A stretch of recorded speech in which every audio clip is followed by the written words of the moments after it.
Established in 1985, starting off in the Caribbean League, Damolly FC, now in Mid Ulster Division 3, are aiming for promotion to Division 2. We follow their exciting end of season run in. This is Keepie Uppies with Damolly FC. Keepie Uppies with Richie and Tots.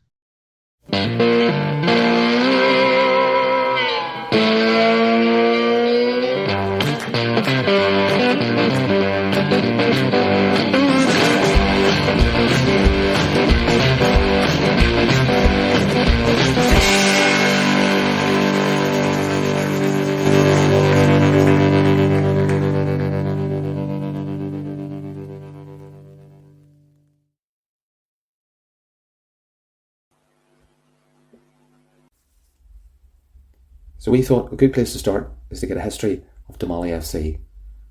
So we caught up with club stalwart and social media expert Daniel Donnelly to get a history on the club and also a quick run through on the season so far.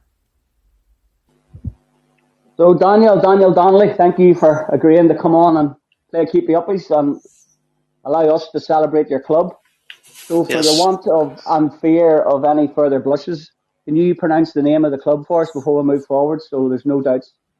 Yeah, it's Damolly Football Club. I know you had a bit of trouble pronouncing it the last couple of weeks there, but I'll keep you right. Brilliant. So Damolly Football Club. Now we will talk about the history of Damolly and give us a rundown. But before we talk about Damolly, we want to get to know yourself, Daniel. So we'll start the same question as we go with all of our guests. So who's your favourite football team? Where did your inspiration for football come from? Favourite team is Man United. Just, like anyone, probably my dad got me into them when he was younger, took me to the games when I was younger. Then obviously playing for Damolly from as young as under nines. That's where the passion came from there, playing at that local level. But yeah, just love United. Not a great result last week, but hope you just won't touch on that too much. What was that? I missed that. No, we don't. Yeah, I know. I said that it was probably the worst day of my life. I'm getting married now in April, and the lads got me in the back of a trailer that day as well before the match and covered me full of eggs and food and everything. So came home, got showered, and then watched United get hammered 7-0. So it wasn't the best day of my life now. Brilliant. So the only way is up. 7-up. And then look at the state of us sort of a week later, flip's sake. Bournemouth beat us. I know, 7-up cherry flavour. That's it. Very good. Well, we're obviously adding up and out, Richie. Yeah. No, absolutely. And Manchester United then themselves, after again hit Real Betis for 4 and then fell foul to yesterday's result. Yeah, what was your opinion on Casemiro's sending off? I think it's the game that is these days. You can't really be going in. 10 years ago, no problem, but now you're giving the referee the decision to make. You can't really have any complaints, to be honest. It's one of them scenarios. It's nearly like an orange card if there was such a thing. Yeah. It's kind of in between, but the decision was made. And such a topsy-turvy season for us all so far. It is, yeah. It's definitely a strange one. It's probably the best season as a United fan in a long time, to be honest. They're definitely making progress, but as I said last week, just showed they need to work a bit more on what they're doing, Oh, absolutely. And you mentioned there then, so from a 9-year-old, you've been playing with Damolly, so give us a wee taste of your history and the club history then, sort of intertwined. Yeah, so a lot of the lads in the team at the minute, we've all sort of grew up together in the team through under nines up the way up to senior football. There's a few that went to play for Newry sort of youth teams and then end up coming back to us. But same sort of core group of lads at my age. There's probably about 5 or 6 of us, and then obviously a few younger lads and older lads now. But we were in the Caribbean League for most of their Damolly's time. Only the last probably I think it's 5 or 6 years we left and went to the Mid Ulster. I would say it probably is a better standard of football, but I'd say the top teams in Caribbean are very good, but it's a bit of a definitely a better standard. Pitches and just this travelling is probably the only thing for us. There's a lot more travelling. You're not going around your local near teams. You're all over the show. But the standard football is better. The refereeing. It was definitely a no-brainer for us. Yeah, I've been a manager in Mid Ulster League for a few years, and the refereeing was always a bugbear for me. So I'm not sure if I can agree with you, but absolutely. Well, compare the Caribbean League. myself. Yeah. Yes, I know you were saying that before. I think compared to the Caribbean League, it was definitely, well, you get your odd refs, but I'll say this year, bar one game, which probably be brought up at one stage, but the referees have been actually alright this year. There's been a few that have been pretty decent. So I can't really complain too much on them, No, very good. Before we get into the nitty-gritty just of your season so far and ambitions, etc., throw us back, give us an insight into the club. What the heart of the club, the heartbeat of the club. It's where it was founded, if you can bring us all the way back. Yeah, so coming up to our 40-year anniversary now in 2025, so I think they were established in 1985. So for years, the main men I would say would be Davy Campbell and Paul Henning, who I probably would like to get them on the series at some stage to give their insight, because they're two great lads. I would say only for the two of them, Damolly wouldn't even be a club. They're them. I think every club has them. The two sort of custodians look after everything. A lot of work goes into running clubs, and these two lads probably by themselves will have done it for Damolly over the last few years. Davey in particular, he's now the chairman of the club. He was the manager for years. I'd say, I don't know, probably 15, 20 years maybe. So yeah, he had a few good seasons in the Caribbean League there that I can remember when I was growing up. Some great teams. Used to love going down and watch them on Saturday. Davey sort of took a back seat then, sort of went into the chairman role. Paul, who was the captain, he was Davey's captain. He's now, he was the manager there for a few seasons after Davey sort of stepped down. And Paul, he was a player. He was a player manager. He did everything. He chased after money, took training. Only for them sort of lads, yourselves, the clubs will be. He couldn't run them without them. Absolutely, every club has them. Yeah. The heartbeat of the club. Brilliant. Yeah. So Paul, he stepped down this summer as manager. I think it was just maybe he had a lot of us played. I don't blame him, and it's always good to get fresh perspective, I suppose, and that's where Conor Fegan, the new manager, has come in this summer. And, it's good to get fresh ideas and fresh perspective, new players, and I think it's kind of why we've had a good season so far. So the club was established 40 odd years ago with a senior team from then, and then developed youth setups, or? Yeah, I think I'm not sure when the youth teams began, but I played under nines. I'm 27 now. I was early 2000s, 2003 anyway. We were playing. They have a very good youth setup at the minute. I know they have a brilliant setup. There's any amount of teams. There's a young girls team as well now. I know there's maybe some talk about getting a senior girls team if there was interest. We get loads of messages on Facebook, asking about that. But I have to say the youth setup really it's fantastic. So it is. Oh, brilliant. Very good. So many years from you're 27 now. Did you say there? Did I catch that in that conversation? 27. Yep. So this is nearly 3 decades with a club. Yeah, it is. It's a family club. There's loads of everyone, brothers play. Everyone is in the local area as well. But it's all over too. It's not just we're based in Damolly and Shandon Park in the area, but there's players from all over the town, and it's definitely everyone's welcome sort of team. It's no prejudice from us. We welcome everyone, and it's a good community team. Oh, fantastic! And is there any then standout memories, both as a youth player and even now as a senior player before this season had started, that stand out for you? I think it was always the aim to play for the senior team. We were playing.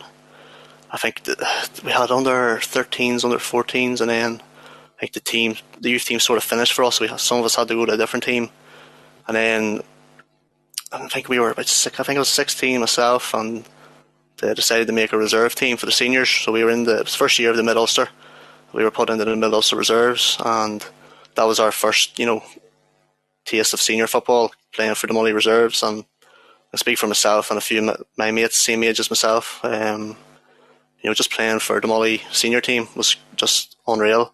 And then if you impressed on the Saturday, you got a chance in the proper team, like in the first team, and that was just every week you're just trying to get into the first team. And then as you got older, the reserve team was going well, and we had a good wee team.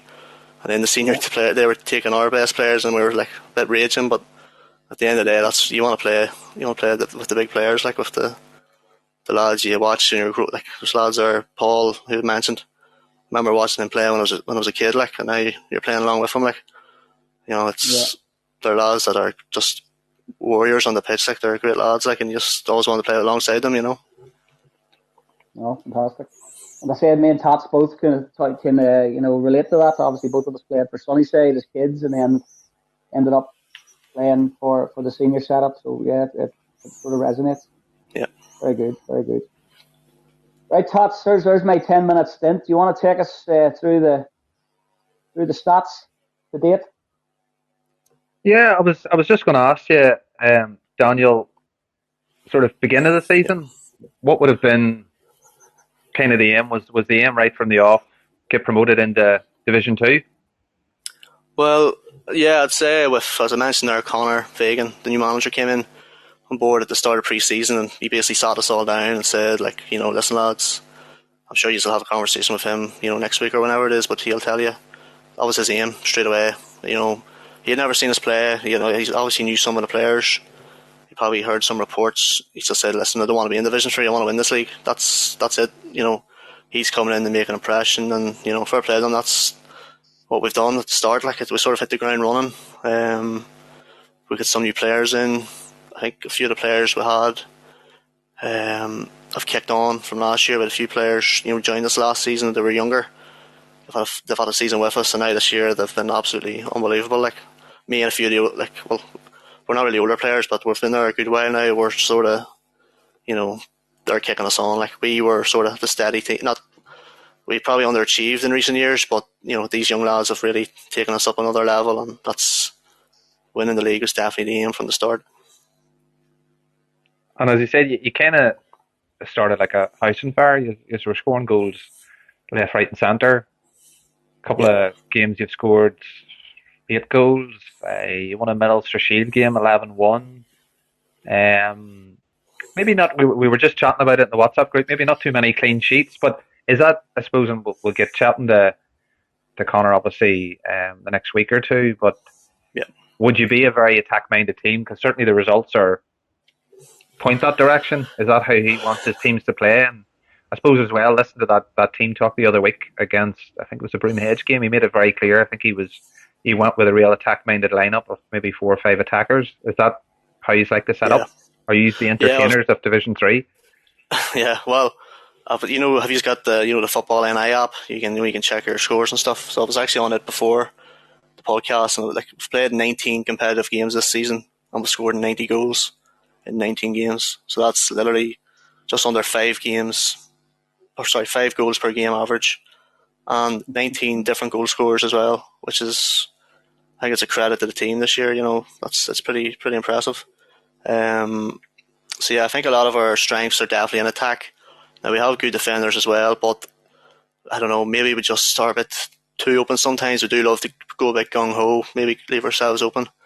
But definitely our main players in attack are pretty good. Like, so I think at the minute, you score more goals, you're going to win the game, and that's sort of the mindset at the minute. Yeah, and so far it's working.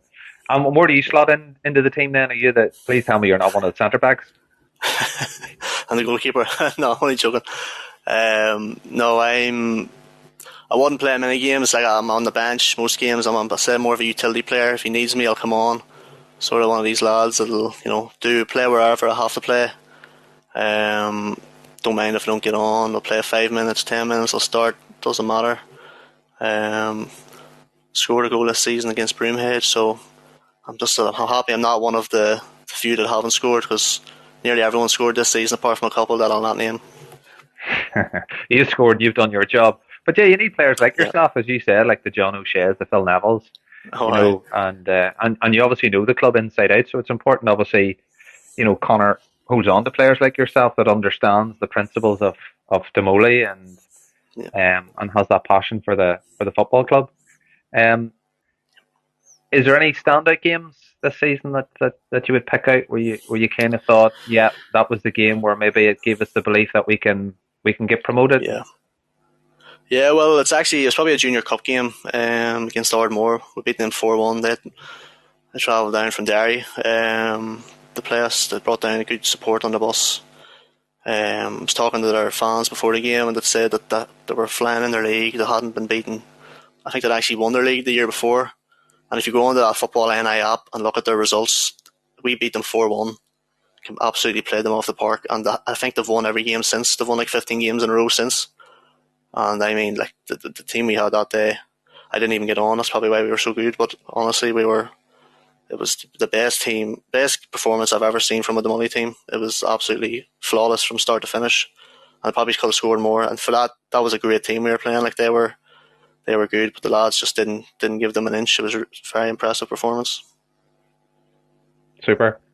And what about, are we allowed to talk about the Lockshore game? Maybe we won't speak about referees or what happened, but I've seen the results, it's still down as 0-0. Is that something, is that to be looked at, or are you allowed to it's talk I about don't it? know. I'm sure I'll not I'll not go into too much because I don't think a decision has actually been made about it. I don't know what. Yeah, we're still waiting to hear from the league what the actual outcome will be, but it was officially, I think it was abandoned. He did abandon it with like 3 minutes to go, which I think the rules state that, you know, if it is 85% of the match played, you have to give the result as it was. But at the minute, we haven't heard anything. We haven't been given the loss. We haven't been given any further suspensions to the players. You know, we did write a letter to the league. I don't know if you've seen it, but the referee's report was leaked. It was like the next day. It was flying around the group chats. You know, it made us look terrible. To be honest, it wasn't. But a lot of it wasn't true, which is why we felt so strongly about it. We wrote a letter to the league. You know, basically not agreeing with the letter, and we haven't heard anything else. So hopefully there's no further suspensions. That's the main thing. We don't really care. Obviously, if we get the loss, you know, so be it. But you know, if we don't want any more extra games added on, we lost. Like we had one lad had a 1 game ban and 2 of them had 3 game bans. So they're all back now. So hopefully it stays that way. You know. Yeah, onwards and upwards. No, I didn't know anything about sort of the leaked report or anything. Yeah. So this Saturday, then you've got Castle Caulfield, which is another tricky game, as you said. I think you drew the previous game, so you expecting another tightish affair then on Saturday, weather permitting. Yeah, it was a tough game. I think the game at home. So in the Lockshore game, our main man Jimmy McGann, he was. You've probably seen he scored plenty of goals this year. He was sent off that match, so I think that was the last game he missed, and he is a big miss for us. He does make us tick, so he'll be back. Hopefully, he's raring to go. He's a great player, so he is. He's absolutely unbelievable. I would go as far as say he's probably the best player in the league. He played for Warren Point in the Premiership, I think, as an 18-year-old. He's definitely better than our level. It's just sometimes I look at him playing and I'm thinking, why is he even playing for us? He's absolutely unbelievable. So hopefully he can be the difference maker whenever we replay them again on Saturday. Yeah, fingers crossed. And what about, so give us, I know maybe you don't like pinpointing players, but you've already pinpointed one. Is there a couple of players then that we should be looking out for when we're following you over the coming months? Yeah, well, Jimmy, as I said there, he's definitely, I think Newry and Warren Point were actually, you know, inquiring about us, getting them signed for them this season. That's how good he was. He's definitely making an impression this season. I'll tell you now, lad, that we were doing pre-season down at the pitch there at the start of the season, and there's this big lad came down, watched us for a few sessions, and he came over to us and said, you know, can I train with you as I've just moved in, you know, across the road? So we said, yeah. So you'd probably see him. His name's Ibra. He's from Gambia. He's about 6'3", absolute tank. Played played in Donegal and Sligo leagues. Like I think I googled him whenever he signed for us, and there was articles about him scoring in cup finals and in Donegal, and it's just like he's just fell into our laps. Like it's just literally just because he lives close to us. He's seen us train, come down and watched, and he's absolutely unreal. Just classic centre forward. Give him the ball, he'll hold it up, take on players, score goals, and he gets on with all the lads. It's a match made in heaven. It's just, as I said, he just fell into our laps. Couldn't believe it. Brilliant. Ibrahimovic signing for Damolly. Brilliant.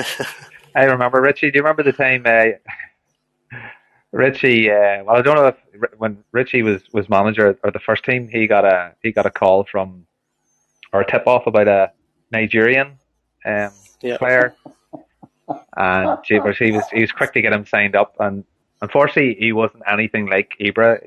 I don't even know if he could have passed the ball 2 yards, to be fair to the lad. But just Richie, as soon as Richie heard he was Nigerian, he thought he was like Babangida, I think, the next Daniel Donnelly. I'll get him signed up here, and he was horrendous. Yeah, Can I? I've seen him. He's working in Tesco now. He's not playing football. Brett O'Connor and Harry Dixon signed him on the sideline before they even seen a ball. You had the final say. You were in the transfer committee because he was 6'3", athletic. He had all the attributes that he looked like a good footballer from a distance. But poor Matthew, no, he never made the grade. Never made the grade. He was like George Weah's nephew that played for Southampton. Ali Dia. That's it. Jeez. Brilliant. Yeah, well, I tell you what, I think we've picked the right team, Richie, to follow over the coming months. Five goals a game. And maybe not too many clean sheets, but sure, don't care about that as long as you win. That's it. And Tats, both you and I have also played against Broomheads in Intermediate B football. So the three of us have something in common. We have. I don't know if I've scored against them.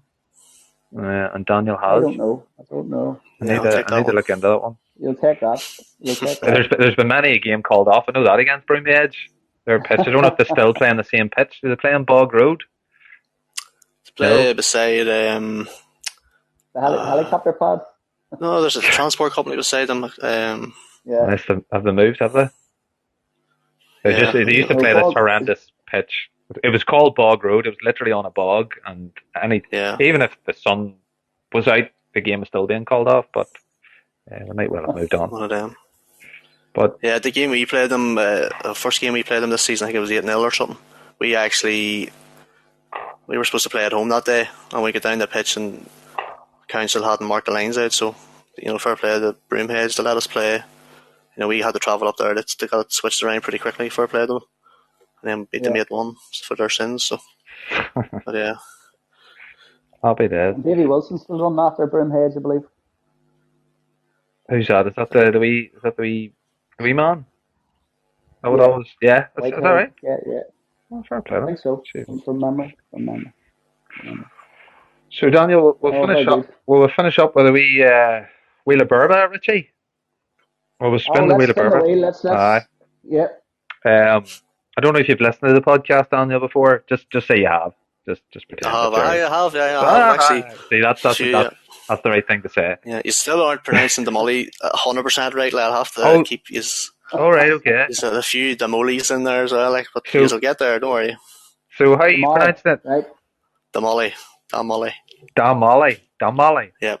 Like as if there's like two A's. Yeah. Come on, Damolly. That's Damolly. That's the slogan. Damolly.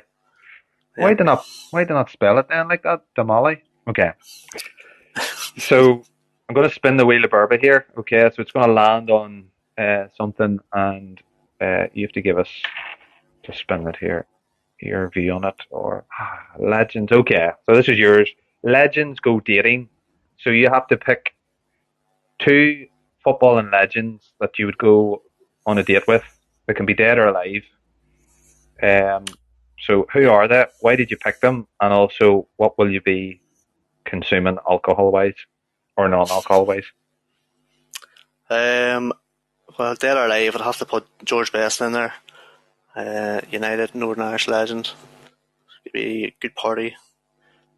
Famous words as well. Yeah. All right. Drinking the whiskey with him, 100%. And then I'll probably put Roy Keane in there with us as well, just because he's, if any troubles kicks off, like he'll be there he'll have my back, like. And he's some crack, like. You see the videos of him and on the overlap and all, like he's very funny, like. Yeah, he's just I think the ultimate captain as well, isn't he? Yeah, he's a legend, like. Yeah, he's somewhere. I'd imagine Roy Keane would drink hard and play hard, I think he's actually off the drink there. I was watching an interview with him the other day. He said he doesn't drink, doesn't smoke, doesn't sleep with other women, but he eats chocolate. That's his one vice.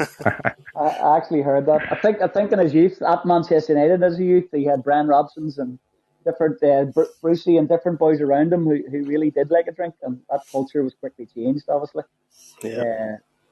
For United to kick on and join the new age, but an Irishman liking a beer, imagine. He would have been handy last week. You just lacked that sort of leader in midfield, didn't you? The 7-0 defeat. That's it. You have you have your Bruno as your captain, like, and him putting in the performance he did. Just petulant, throwing the arms up, and that's not what you want. Yeah, and then Casemiro went missing as well. But anyway, so talked about that too much. Well, Rich, you done the introduction, so I'll let you do that. No, Daniel, listen, thank you. As I said, you've reached out to us and was happy for us to celebrate you, and this is what the podcast is all about. So we will be following the tale of Damolly. Is that right? Damolly, yep. Damolly. Damolly. I spent a lot of time in Newry, you see. That's why I spent a lot of time in Newry. So looking forward to the journey to see your season out, and delighted to be able to, again, make a new football friend in yourself, and we'll catch up with some of the other club members over the coming weeks, and we'll wish you all the best. Yep, thanks for choosing us to cover. Hopefully it'll be something good to look back on if it is a successful season, still in the cups and going well in the league. So fingers crossed, it's a good one. Brilliant, good man. All right, we'll catch up with you again soon. Thanks for joining us. Thanks, lads. Thank you. All right, take it easy. Best of luck. Cheers. Now let's hear from the gaffer. Unfortunately, the match with the Dons was called off due to the weather, so their next game was just last Saturday against bottom club Warren Young Men, who played 18, lost 17 and conceded 109 goals in the process. Damolly, sitting 5th, 10 points from promotion places, however with 6 games in hand, know it's vital to win to stay in touch. I caught up with team manager Conor Fegan before the game and asked him what sort of a match he was expecting. We also got inside the change room for the team talk before the vital game for Damolly.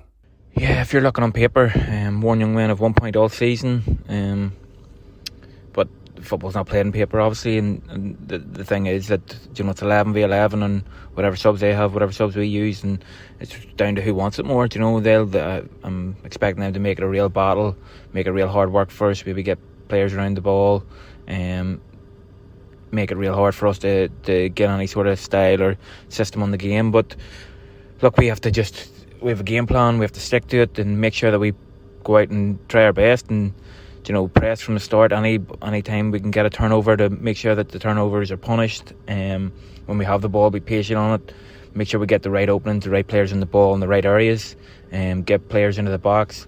But look, it's a no-win situation for us. Everyone expects us to go up there and win. Anything else in a win is great for them, and they have a no-lose situation. We'll just go and attack the game like we do every other game and try and win it. It's the way we play. It's the way that the boys believe in the system that we have, that we can win every game. There's no game this year that we've gone out and thought, we're going to be beat here. We have a fighting chance. We have a game plan in every game, and we'll just go out and try and get 3 points. Team talk before the match from the gaffer. We're playing team as well in the league, alright?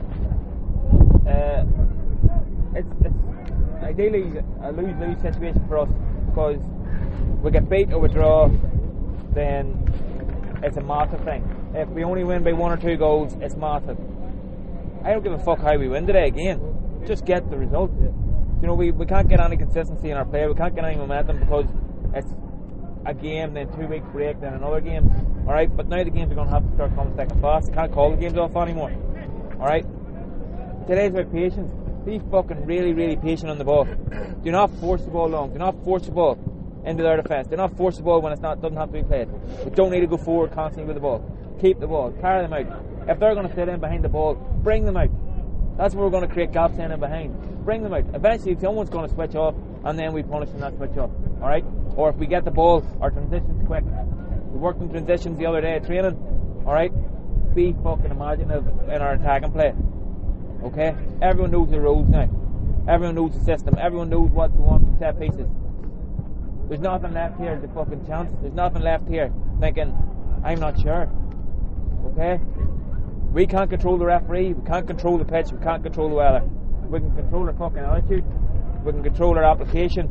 And we can control our effort. Those 3 things. We get them right, we get the result. Alright? Them 3 things that we can control, we get the result. Okay? If you lose the ball, I don't want to hear fuck's sake and stop. If you lose the ball, we go and get it again. As quick as we lose it, we win it back. Alright? All over the pitch.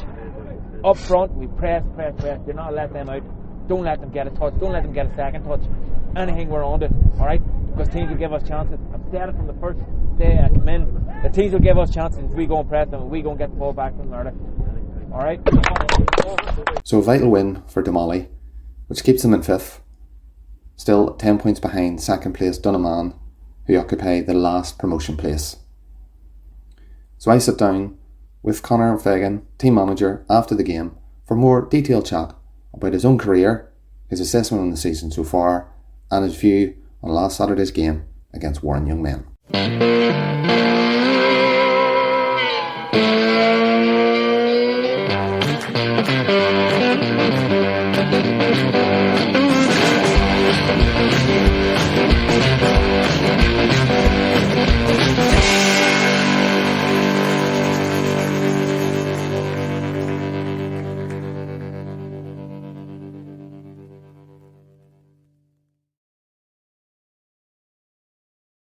So absolutely delighted now to be joined by the Damolly, make sure I don't say Damolly manager, Conor Fegan. Conor, thanks a million for joining us. No problem now. Nice to be asked to be coming along here. Happy days. So you said before that you've listened to a couple of our podcasts, so you kind of know the drill with the opening question. Yeah. Who was the team that you supported when you're a young boy, and who was your football hero growing up? I come from a household of United supporters, and my dad was a massive United supporter. Would have took busloads over from Rostrava, but he bought me a West Ham shirt, and that's the team then I supported from then on. My ma said I grew a brain and left United. She's a Liverpool supporter, so a football hero growing up. My earliest memories of football is the 2002 World Cup, and Ronaldo, the real one, was always my idol. You know, growing up, I always looked to be like him out in the street and stuff. Yeah, he was some player back in the day, wasn't he? I think he was top goal scorer in 2002, wasn't he? He ended up top goal scorer. Yeah, I think he got 8 goals or something like that there. But even like the 98, I would have watched videos of that in the house and stuff. And my brothers all would have loved Ronaldo. It always would have been on the Italian football on the TV and Inter Milan and stuff. And you know, out in the street, you were doing the celebrations and stuff, and even tried to get the haircut, but my mum wouldn't let me. Oh, you were trying to get the 2002 haircut? That was pretty horrendous. Wee patch. Oh god, yeah. Your mum was right. Yeah, I think so. Pass on that.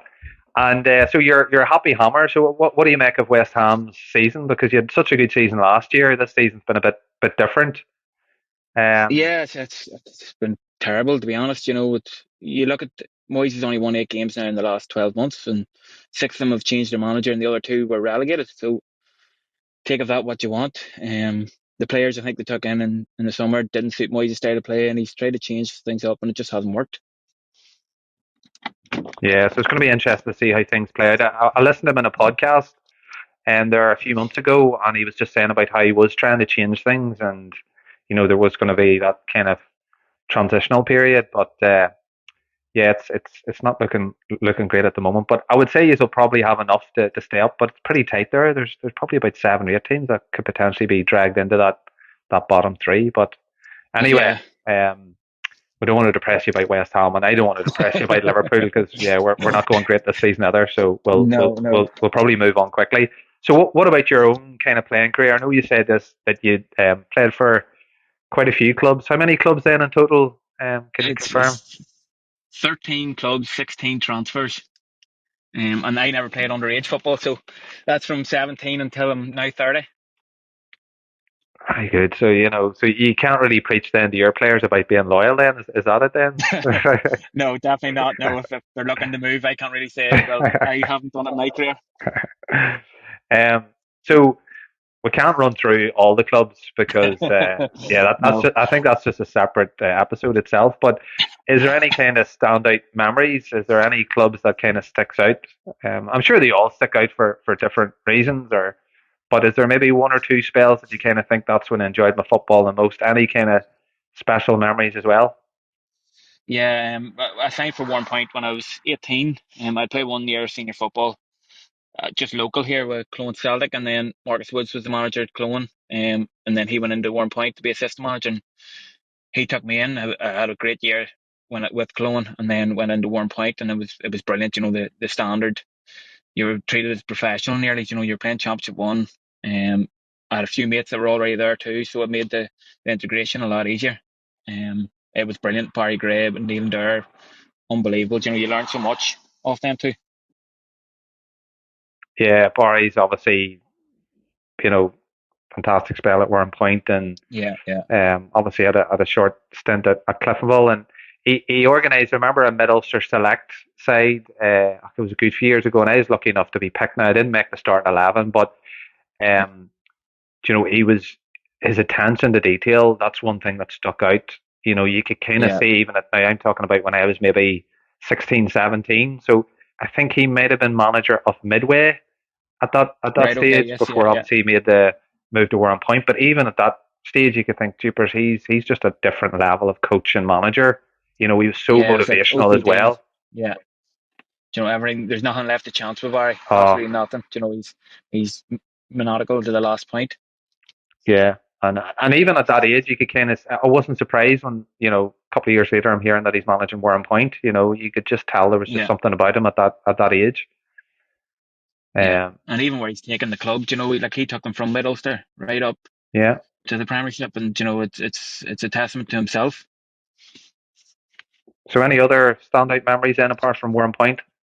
Refrailing's probably where I played my best football. We won 1A. I signed the year before. We had a relegation battle. Managed to stay up. I think we won 7 games in the bounce, and then we got a few players in the next season and went on and were unbelievable that season. It was just, we had 14, 15 really, really good players, and it was just win after win in the league. Played Crusaders in the Irish Cup.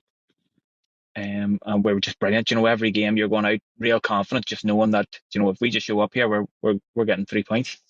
We had Ollie Wilson and James Costello up front, and you just knew you'd get them two boys the ball, score goals. I think the both of them maybe got 50 that season. Wow, that's pretty impressive. And another action football club and going great guns the last couple of years. And Ollie's now, I think he's managing them now, isn't that right? Yeah, Ollie's managing, yeah. He's doing very well. Even last season he was brilliant. They won the league and stuff, and a few cups. So you're obviously a handy player. Where was your position? I think that's the thing, was like I sort of played anywhere. With Refrailin, they played right back, centre midfield. With 1 point, they played in the wing or up front. Newcastle played centre midfield. It was just sort of anywhere I was needed, I would just sort of slot in, do a job. Especially when I was younger, I was very fit and quick, and sort of got me out of trouble. And then gradually get older, you slow down a bit.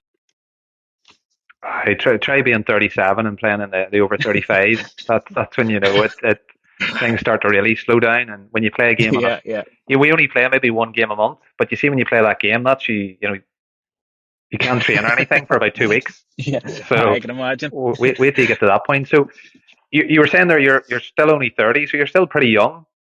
So yeah. How did it end in terms of your football career? Because I'm sure could you have went on for another few years, or did you always think about going into coaching and management? Or coaching's always been like I took an under-16 team here in Strava. Just I asked the local club, and I'd watched them a few times at under-15s and said, "Look, can I come in and help coach?" And one of the committee members said, "Why don't you take them?" So it was sort of something that I always wanted to do. Every training, whenever I was playing and stuff, I was always asking coaches, and trying to take in as much information as I could. We that under-16 team then went and won the league, won the cup, and then gradually moved up into 17s and 19s with them. And actually, there's two or three of them still playing for me now with Damolly. But the reason I quit playing was I had my children quite young, so I was 22 when I had my first, and then I was 24 and 26. And once we had the second child, he was quite sick at the first 6 months, so football took a back seat for me. And then gradually put on a bit of weight and stuff, and then couldn't really get back to playing. I'd lost sort of motivation to playing, and coaching was taking over then. I started my own company to coach and stuff, and it was sort of becoming my life. I was just reading constantly and trying to educate myself on it. Yeah, and obviously you're paying dividends now. And do you think possibly starting at that early age kind of gives you maybe a wee edge? The fact that obviously you're starting you're coaching a wee bit sooner. That you're picking up those wee Definitely, yeah. kind of You're like coaching a tips. sponge, Yeah, Yeah, and I was lucky enough. I played under some great coaches, and probably the one that I've taken the most off would be Kieran Brannigan. Kieran signed me four times, I think, for two different clubs. He signed me for Newcastle twice, and he signed me for Dromara twice. And sort of everything that Kieran did, I've sort of tried to emulate and stuff. And he's brilliant. He's not managing anyone at the minute, but any club would be looking to get Kieran in. He's unbelievable. The way he carries himself, the way he has team talks, the way he sets up teams, the way he trains, everything's just first class, and sort of that's been sort of an inspiration to me.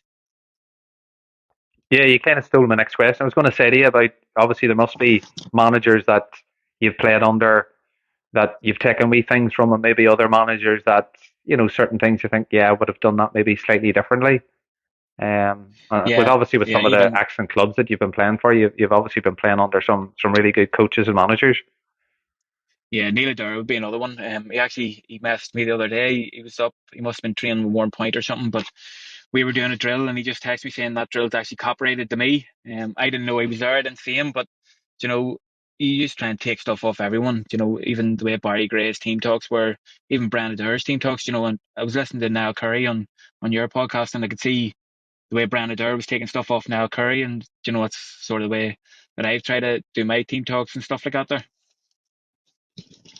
Yeah, excellent. So obviously the coaching um, seed was kind of planted quite early on then. So Yeah, uh, yeah. how did the Damolly kind of role come about? And so for us that don't have a Scooby Doo, did you have to go for like Yeah. a wee informal interview? Did you have to play? Did you have to turn up in a suit and tie? Or I what way, don't think it was that extreme. what way did it work?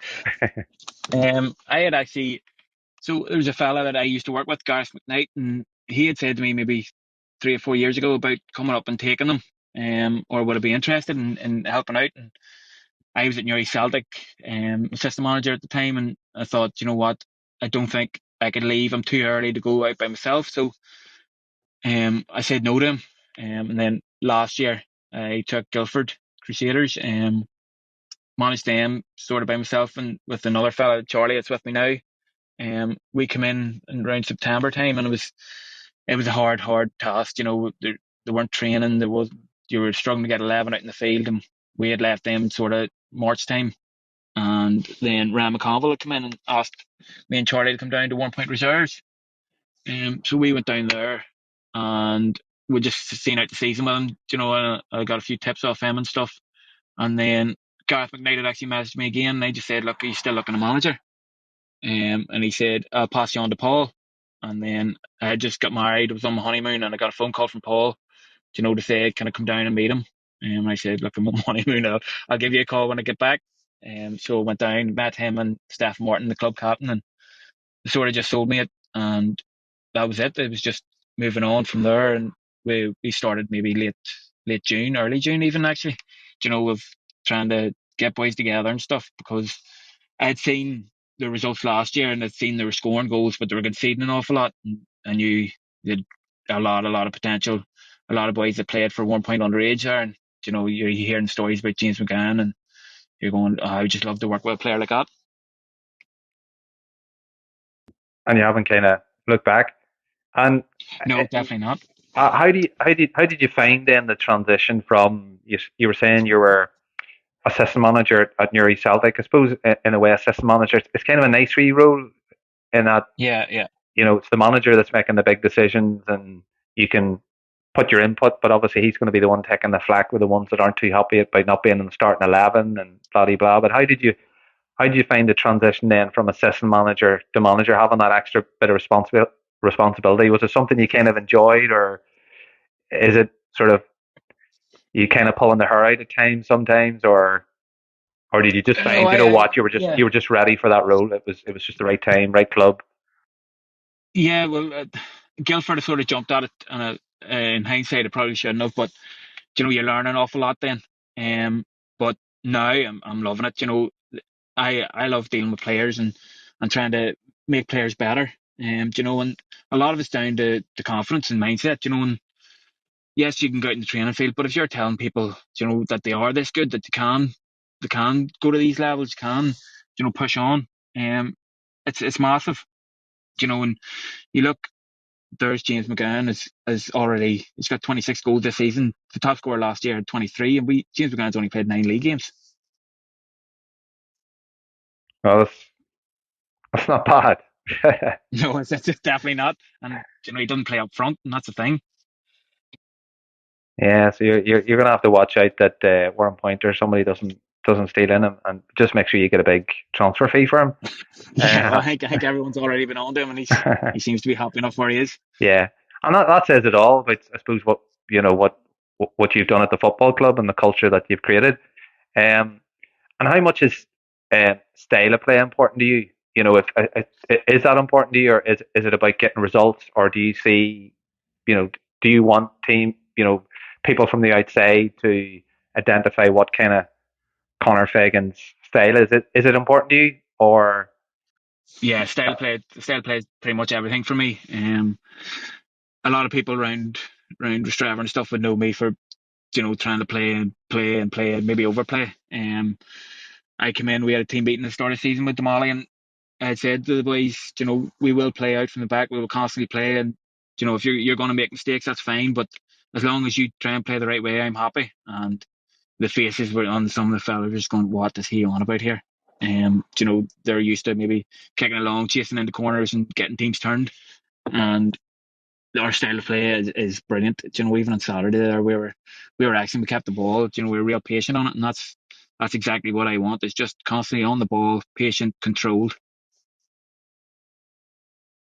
Brilliant. And looking at the at the league table, so far so good. I know obviously there's a result to be sorted out, but at the minute you're sitting 12 games, 9 wins, 3 draws. I think you've the third best defence in the league, if I'm right, and 63 goals. So your goal difference is pretty high as well. You have a number of games in hand over the your challengers. So are you happy with how things are sitting at the moment? Obviously, you'd like to be sitting first or second, but you've games in hand. You're fifth. You seem to be sitting nicely tucked in there. With obviously a few months of the season left. Yeah, well, look, we had a meeting there about 2 or 3 months ago, and I said to the boys, you compare this season to last season. We went into the Junior Cup. I don't think Damolly's ever won a game in the Junior Cup. We get into it to after Christmas. Obviously, we get well beat by Tomery, but that's an experience. Go into the later rounds of the Mid Ulster Shield, and last season Damolly finished with 33 points. We're sitting on 29, I think, or 30, which is unbelievable already, and we've still 15, 14 league games to go. Yeah, so clearly big strides you can see. So what about then Saturday's game? 11-0. You were just saying that you're absolutely delighted with the overall performance.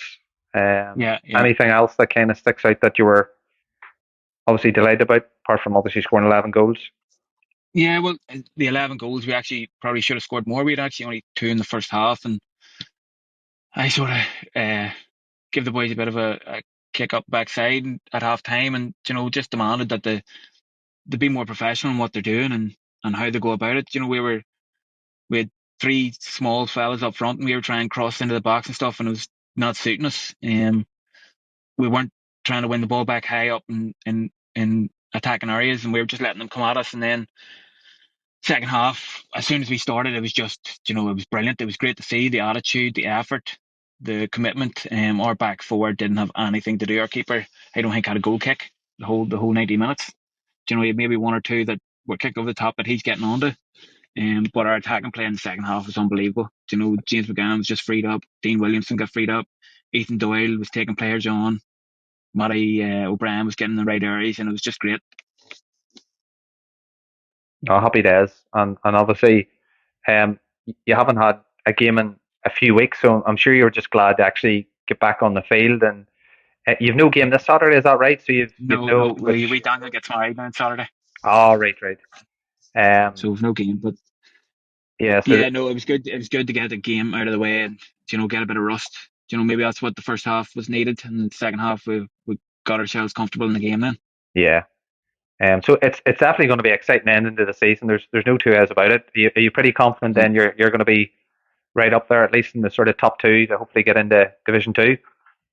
Well, I can't see why not. It's in our hands. If we win every game, I think that takes us top of the league, and we win the league. And obviously we're going to take it one game at a time. But from what I've seen, we've played already, there's nothing to fear.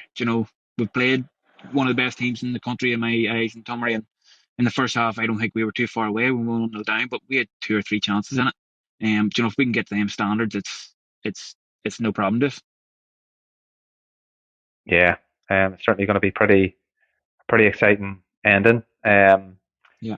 So we're going to finish up here, Conor, with, I'm sure you've heard about it, the Wheel of Berba, named after a teammate of ours, Sean Lavery, who was nicknamed Berba, which he absolutely detests. But he got it for good reason. Berbatov was a handy footballer, to be fair to him. He didn't track back, but he didn't really need to. No, he wasn't. He wasn't so I'm going to spin the Wheel of Berba. I'm pretty sure it's going to end up on Ultimate 5-a-size, because I don't know whether there's a slant in this wheel, but it always seems to end up on that. So hopefully it doesn't. So I'm just going to... Okay, yes, at last it's something different. It's called Rafa's Fact. Okay, Rafa's Fact. Okay. So we want you to let us know sort of a random fact about Conor Fegan that probably most people wouldn't be aware of. It could be like a talent that you have, or an achievement that you've achieved at your younger age, or just or it could be a random fact. It could be your favorite band or film or anything. A random fact that most people wouldn't be aware of, apart from maybe the wife. You've put me on the spot here. It's a tough one. Let me think.